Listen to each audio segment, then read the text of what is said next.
Pre మార్కెట్కి సంబంధించిన ప్రధాన అంశాలు చర్చించుకుందాం. ముందుగా మిత్రులందరికీ స్వాగతం. ఈరోజు మే 28వ తారీఖు బుధవారం. ముందుగా ఏడీఆర్ సెంటిమెంట్ ఎలా ఉందనేది పరిశీలన చేసినట్లయితే ఐసిఐసిఐ బ్యాంక్ ఏడీఆర్ నెగిటివ్లో క్లోజ్ అయింది. HDFC bank, Wipro, Infosys, doctor Reddy's labs అయితే పాజిటివ్గా ట్రేడ్ అవుతున్నాయి. ముఖ్యంగా డాక్టర్ రెడ్డీస్ ల్యాబ్స్ ఏడీఆర్ 2.57% పాజిటివ్గా ఉండగా ఇన్ఫోసిస్, విప్రో మోర్ దెన్ 1% పాజిటివ్గా అయితే ట్రేడ్ అవుతున్నాయి. మొత్తం మీద బ్యాంక్స్లో కొద్దిగా ప్రాఫిట్ బుకింగ్ అనేది జరుగుతున్నట్టుంది. ఐటీ అండ్ ఫార్మా సెక్టార్లో స్ట్రాంగ్ బుల్లిష్ కన్విక్షన్ అనేది ఏడీఆర్స్ నుంచి కనిపిస్తుంది. ఇండియన్ ఇండిసెస్ నిన్నటి రోజున ఎలా పర్ఫామ్ చేసినాయి అనేది పరిశీలన చేసినట్టయితే నిఫ్టీ ఎఫ్ఎంసీజీ టాప్ లూజర్గా ఉండగా అక్కడ నుంచి నిఫ్టీ ఎనర్జీ దాకా కొద్దిగా ప్రాఫిట్ బుకింగ్లోకి వెళ్ళిపోయాయి. పిఎస్సి బ్యాంక్, రియాలిటీ, ఫార్మాలో కొద్దిగా బౌన్స్ అనేది కనిపించింది. మొత్తం మీద 80% ఇండిసెస్ అయితే నెగిటివ్గా క్లోజ్ అయినట్టు కనిపిస్తూ ఉంది. ఇక గ్లోబల్గా మార్కెట్స్ ఎలా ఉన్నాయి అనేది మనం పరిశీలన చేసినట్టయితే ఫ్రాన్స్ కొద్దిగా లాస్లో ఉంది, లండన్ కొద్దిగా లాస్లో ఉంది. అక్కడ నుంచి కూడా US 500 కానీ, Europe, Dow Jones industrial average features, China, German and Hong Kong, South Korea, Asia market, Japan, Russia కొద్దిగా గ్రీన్లో కనిపిస్తూ ఉన్నాయి. గ్లోబల్గా మనకి కొద్దిగా బుల్లిష్ సెంటిమెంట్ అనేది కనిపిస్తుంది. ఇక Dow Jones industrial average top 30 companies నిన్నటి రోజున ఏ విధంగా పర్ఫామ్ చేసినాయి అనేది పరిశీలన చేసినట్టయితే టాప్ లూజర్స్లో బోయింగ్, యునైటెడ్ హెల్త్ అనేది కనిపిస్తూ ఉండగా టాప్ గెయినర్స్లో నైకే, అమెరికన్ ఎక్స్ప్రెస్, గోల్డ్మెన్ సాక్స్ అనేది కనిపిస్తుంది. మొత్తం మీద 80% పైన నిన్నటి రోజున డౌ జోన్స్ ఇండస్ట్రియల్ యావరేజ్కి సంబంధించిన కంపెనీస్ పాజిటివ్గా అయితే క్లోజ్ అయినాయి, విచ్ ఈజ్ ఏ పాజిటివ్ సైన్గా మనం కన్సిడర్ అయితే చేసుకోవచ్చు. గ్లోబల్గా ఎకనామిక్ క్యాలెండర్ అనేది పరిశీలన చేసినట్టయితే నిన్నటి రోజున యూఎస్కి సంబంధించిన డ్యూరబుల్ గూడ్స్ ఆర్డర్స్ డేటా అనేది రిలీజ్ అయింది. ఇది పాజిటివ్ నెంబర్ అనేది రిలీజ్ చేసింది. ఇక సిబి కన్స్యూమర్ కాన్ఫిడెన్స్ డేటా అనేది రిలీజ్ అయింది. ఇది కూడా చాలా చక్కని పాజిటివ్ డేటా అయితే రిలీజ్ చేసింది. ఇక ఈరోజు విషయానికి వచ్చేసరికి ఎఫ్ఓఎంసి మీటింగ్ మినిట్స్ అయితే ఉన్నాయి. ఇక ఇండియాకి సంబంధించిన ఎకనామిక్ క్యాలెండర్ అనేది పరిశీలన చేసినట్టయితే నిన్నటి రోజున ఎటువంటి ఈవెంట్స్ అయితే కనిపించట్లేదు. ఈరోజు విషయానికి వచ్చేసరికి ఇండస్ట్రియల్ ప్రొడక్షన్ ఎలా ఉంది అనే డేటా రిలీజ్ అవుతుంది. దాని తర్వాత మ్యానుఫ్యాక్చరింగ్ ప్రొడక్షన్ ఎలా ఉంది, M3M మనీ సప్లై ఏ విధంగా ఉంది, ఈ డేటా కూడా రిలీజ్ అవుతుంది. ఇది వెరీ ఇంపార్టెంట్ డేటా అని చెప్పేసి చెప్పుకోవచ్చు. ఈరోజు మిడ్ నైట్లో ఏంటంటే యూఎస్ స్టాక్ ఫ్యూచర్స్ అయితే మొత్తం మీద పాజిటివ్గానే క్లోజ్ అయినట్టు తెలుస్తుంది. ఇక ఫ్యూచర్ అండ్ ఆప్షన్స్ నుంచి ముఖ్యంగా IRCTC, granules, Cummins India, SAIL, Birla soft, Deepak nitrate అనేది రిజల్ట్స్ అనౌన్స్ చేస్తూ ఉన్నాయి. వీటిల్లో ప్రాబబ్లీ స్ట్రాంగ్ వోలటాలిటీ ఉండే అవకాశం కనిపిస్తుంది. ఇక బ్యాన్ లిస్ట్లో RBL బ్యాంక్ అనేది కనిపిస్తుంది ఫ్యూచర్ అండ్ ఆప్షన్స్లో. వీటిల్లో మనం ఫీచర్స్ అండ్ ఆప్షన్స్ అయితే ట్రేడ్ చేయకూడదు. చంబల్ ఫర్టిలైజర్స్, హిందుస్థాన్ కాపర్, మణప్పురం, టిటాగర్ అనేది ప్రీవియస్గా బ్యాన్ లిస్ట్లో ఉన్నాయి. ప్రస్తుతం ఈ బ్యాన్ లిస్ట్లో నుంచి బయటికి రావడం అనేది జరిగింది. సో మొత్తం మీద ఇప్పుడు మంత్ ఎండింగ్కి రావడం అనేది జరిగింది కాబట్టి ఇక్కడ మార్కెట్ వైడర్ పొజిషన్ లిమిట్ అనేది దాంట్లోకి తక్కువ స్టాక్స్ వచ్చే అవకాశం అయితే కనిపిస్తుంది. ఎందుకంటే ఈ మంత్ కాంట్రాక్ట్స్ అనేది ఎగ్జిట్ అయిపోయి నెక్స్ట్ మంత్ కాంట్రాక్ట్స్ అనేది బై సెల్ అనేది చేస్తారు కాబట్టి. ఇక నిఫ్టీ హీట్ మ్యాప్ అనేది పరిశీలన చేసినట్టయితే ఇండస్ఇండ్ బ్యాంక్ ట్రెండ్ నిన్న టాప్ గెయినర్స్ లిస్ట్లో ఉండగా అల్ట్రాటెక్ సిమెంట్ అనేది టాప్ లూజర్స్ లిస్ట్లోకి వెళ్ళిపోయింది. Individual stocks Jio finance, IEX, Aarti industries, HFCL, ABFRLలో సిగ్నిఫికెంట్గా లాంగ్ బిల్డప్ అనేది జరుగుతున్నట్టు డేటా చూపిస్తుంది. అంటే ఇక్కడ నుంచి కూడా పైకి వెళ్తుంది అని చెప్పేసి ఎక్స్పెక్టేషన్స్తో బాయింగ్ అనేది చేస్తున్నారు. Chambal fertilisers, PEL, Tata Tech, Delhivery, KEI వీటిల్లో సిగ్నిఫికెంట్గా షార్ట్ కవరింగ్ అనేది జరుగుతుంది. అంటే ప్రీవియస్గా ఎవరైతే కిందకి వెళుతుందని చెప్పేసి షార్ట్ చేశారో వాళ్ళు రికవరీ అనేది చేస్తున్నారు. ఇండిగో, టాటా మోటార్స్, నౌకరీ, యాక్సిస్ బ్యాంక్, NTPC వీటిలో సిగ్నిఫికెంట్గా షార్ట్ బిల్డప్ అనేది జరుగుతుంది. ప్రాబబ్లీ ఇంకా ఈ స్టాక్స్ ఇక్కడ నుంచి కూడా ఫర్దర్గా కిందకి వెళ్తుంది అని చెప్పేసి ఎక్స్పెక్టేషన్ ఉన్నట్టు మనం అర్థం చేసుకోవచ్చు. Kalyan jewellers, ICICI bank, Hindu petro వీటిల్లో ఏంటంటే సిగ్నిఫికెంట్గా లాంగ్ అన్వైండింగ్ జరుగుతుంది. ప్రీవియస్గా ఎవరైతే లాంగ్ తీసుకున్నారో ప్రస్తుతానికి వాళ్ళు ఎగ్జిట్ అవుతున్నారని చెప్పేసి అర్థం చేసుకోవచ్చు. ఇక టోటల్గా based on the price and open interest interpretation ప్రకారం లాంగ్ సైడ్ 41%, షార్ట్ సైడ్ 45% అనేది కనిపిస్తుంది. ఈరోజు అయితే కొద్దిగా నిన్నటి రోజు డేటా అనేది మనకైతే ఆల్మోస్ట్ బ్యాలెన్స్గా కనిపిస్తుంది. కొద్దిగా అప్పర్ హ్యాండ్ షార్ట్ సైడ్ ఉన్నట్టు తెలుస్తూ ఉంది. ఇక ఈ యొక్క చార్ట్ అనేది పరిశీలన చేస్తున్నాం. నిఫ్టీ ఫ్యూచర్స్ అనేది ప్రస్తుతం ఉన్న ప్రైస్ ఓపెన్ ఇంట్రెస్ట్ ప్రకారం మనం తీసుకున్నట్టయితే నిన్నటి రోజునైతే స్లైట్ నెగిటివ్గా క్లోజ్ అయింది ఫ్యూచర్. ఓకే, ఎనీహౌ ఇక్కడ లాంగ్ అన్వైండింగ్ అనేది అడ్వైస్ చేస్తుంది. అంటే ప్రస్తుతం ఏంటంటే లాంగ్ తీసుకొని పైకి వెళ్తుందని ఎక్స్పెక్ట్ చేశారు కదా, వాళ్ళందరూ కూడా ఎగ్జిట్ అవుతున్నారు. ఇక ఎటువంటి ఎక్స్పైరీ అయితే ఈరోజు లేదు.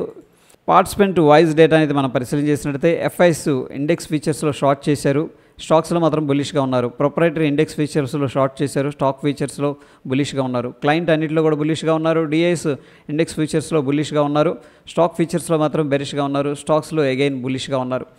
ఎనీహౌ మొత్తం మీద ఎఫ్ఐఎస్ 348 కోట్లు క్యాష్ మార్కెట్లో బై చేసినట్టు తెలుస్తుంది. డిఐఎస్ ఏమో 10,105 కోట్లు క్యాష్ మార్కెట్లో బై చేసినట్టు తెలుస్తుంది. ఈసారి ఎఫ్ఐఎస్ జస్ట్ స్మాల్ అమౌంట్ అనేది బై చేశారు క్యాష్ మార్కెట్లో, బట్ డిఐఎస్ 10,000 కోట్ల పైన ఇన్వెస్ట్ చేశారు, which is a positive sign actually.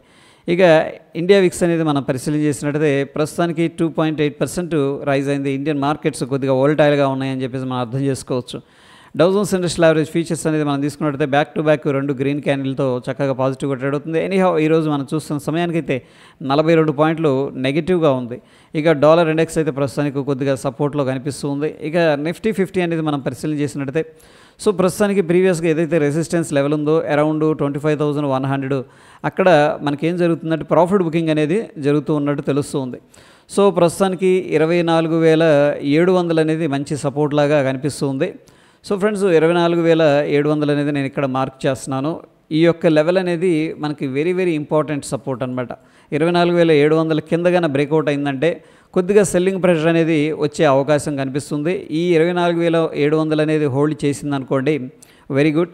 ప్రస్తుతం మనకి ఇమీడియట్గా 24,850 పైన క్లోజింగ్ అనేది ఇవ్వాల్సి ఉంది. యాక్చువల్గా ఇస్తే కానీ మంచి బుల్లిష్ సెంటిమెంట్ అనేది డెవలప్ అయ్యేది. ఆ లెవెల్ బ్రేక్అవుట్ అయిందంటే అప్ సైడ్ 24,973, ఇక దాని తర్వాత మనకి 25,000 పైన వెళ్ళి అక్కడి నుంచి కూడా 25,285 దాకా కూడా వెళ్ళడానికైతే పాసిబిలిటీస్ అనేది కనిపిస్తూ ఉన్నాయి. ప్రస్తుతం మనం వాచ్ చేయాల్సింది 24,700 అండ్ నెక్స్ట్ మనకి 24,855 పైన సస్టైన్ అనేది కావాలి. That is very important. ఇక బ్యాంక్ నిఫ్టీ అనేది మనం పరిశీలన చేసినట్టయితే గత 2 రోజుల నుంచి కూడా డోజిల్ ఫార్మేషన్ అనేది కనిపిస్తూ ఉన్నాయి. ఎనీహౌ ప్రస్తుతానికి మనకు ఒక ఇంపార్టెంట్ సపోర్ట్ అయితే ఫార్మేషన్ జరిగింది 55,000. సో ఫ్రెండ్స్ ప్రస్తుతం ఉన్న సిచ్యువేషన్లో 55,000 అనేది మనకి ఒక ఇంపార్టెంట్ సపోర్ట్ లాగా ఉంది. ఒకవేళ మార్కెట్ ఈ లెవెల్ పైన సస్టైన్ అయిందంటే 55,176, ఇమీడియట్గా 55,500, దాని తర్వాత 56,000 లెవెల్కి అప్ సైడ్ అయితే వెళ్ళడానికి ఆస్కారం అయితే కనిపిస్తుంది. ఒకవేళ మార్కెట్ 55,176 అనేది బ్రేక్ డౌన్ జరిగిందనుకోండి, 55,000 హోల్డ్ చేయకపోతే 55,000 బ్రేక్ డౌన్ అనేది జరిగిందంటే కొద్దిగా సిగ్నిఫికెంట్గా సెల్లింగ్ అనేది జరగడానికి అయితే పాసిబిలిటీస్ కనిపిస్తూ ఉన్నాయి. ఇక సెన్సెక్స్ విషయానికి వచ్చేసరికి ప్రీవియస్గా 82,320 దగ్గర మంచి రెసిస్టెన్స్ అయితే కనిపిస్తుంది. బట్ ఎనీహౌ 81,182 దగ్గర మంచి సపోర్ట్ కనిపిస్తుంది. మార్కెట్ అనేది ఈ లెవెల్ అనేది హోల్డ్ చేయలేదనుకోండి, కొద్దిగా సెల్లింగ్ ప్రెషర్ అనేది ఇంటెన్సివ్గా ఉండే అవకాశం ఉంది డౌన్ సైడ్.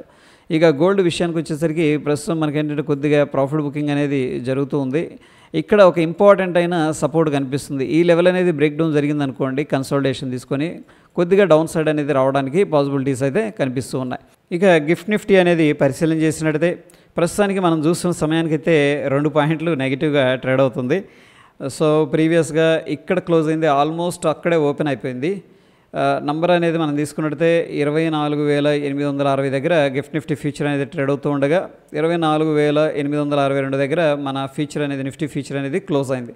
సో ఆల్మోస్ట్ ఏంటంటే ఫ్లాట్గా కనిపిస్తుంది. Based on the gift Nifty మనం ఫ్లాట్ ఓపెనింగ్ లేదా స్లైట్గా ఫ్యూ పాయింట్స్ డ్రాప్లో అంటే నెగిటివ్గా ఓపెనింగ్ అయితే జరగడానికి పాసిబిలిటీస్ అనేది కనిపిస్తూ ఉన్నాయి. ఇక క్రూడ్ ఆయిల్ విషయానికి వచ్చేసరికి ప్రస్తుతానికి క్రూడ్ ఆయిల్ ఒక ఇంపార్టెంట్ సపోర్ట్ అయితే దగ్గర అయితే కనిపిస్తుంది. ఇక న్యాచురల్ గ్యాస్ అనేది మనం పరిశీలన చేసినట్టయితే ప్రస్తుతానికి కొద్దిగా బుల్లిష్గా కనిపిస్తుంది. ఎందుకంటే ప్రీవియస్గా ఏదైతే రెసిస్టెన్స్ లెవెల్ ఉందో ఆ లెవెల్ పైన మార్కెట్ అనేది రావడానికి ప్రయత్నిస్తుంది. న్యాచురల్ గ్యాస్లో కొద్దిగా పాజిటివ్ సెంటిమెంట్ అనేది కనిపిస్తుంది. ఇక టెక్నికల్గా ఇండికేటర్స్ ఏం చెప్తున్నాయి అనేది పరిశీలన చేసినట్టయితే బ్యాంక్ నిఫ్టీలో స్ట్రాంగ్ బై అనేది అడ్వైస్ చేస్తుంది డైలీలో, but lower time frame neutral అనేది చూపిస్తూ ఉంది.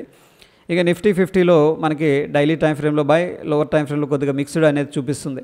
ప్రస్తుతం ఉన్న సిచ్యువేషన్లో గ్లోబల్గా మార్కెట్స్ అయితే కొద్దిగా బుల్లిష్గానే కనిపిస్తూ ఉన్నాయి. ఏడిఆర్స్ విషయానికి వచ్చేసరికి ఐ థింక్ బ్యాంక్స్లో కొద్దిగా ప్రెషర్ కనిపిస్తుంది, బట్ ఐటీ కానీ ఫార్మా కానీ స్ట్రాంగ్గా ఉంది. సో అది పాజిటివ్గా మనం కన్సిడర్ చేసుకోవచ్చు ప్రస్తుతం సిచ్యువేషన్లో. ఇక గిఫ్ట్ నిఫ్టీ ప్రకారం అయితే చాలా ఫ్లాట్ ఓపెనింగ్ అనేది జరుగుతుంది. ప్రస్తుతం సిచ్యువేషన్లో ఇండియా విక్స్ అనేది ఒక కన్సర్న్గా ఉంది. ఎందుకంటే గత 2 రోజులు 3 రోజుల నుంచి కూడా ఇండియా విక్స్ సిగ్నిఫికెంట్గా రైజ్ అవుతుంది. మార్కెట్లో ప్రస్తుతం సిచ్యువేషన్లో వోలటైలిటీ అనేది ఉండే అవకాశం ఉంది. ఇటువంటిప్పుడు మనం ఎలా ప్లాన్ చేసుకోవాలంటే మార్కెట్ ఎటువైపు వెళితే అటువైపు ట్రేడ్స్ అనేది ప్లాన్ చేసుకోవాలి. ఎందుకంటే ఇండియా విక్స్ అనేది పెరిగింది కాబట్టి. సో ఎనీహౌ అప్ సైడ్ వెళ్ళేటప్పుడు కొద్దిగా కేర్ఫుల్గానే ప్రొటెక్షన్తో వెళ్ళాలని చెప్పేసి నాకు అనిపిస్తుంది.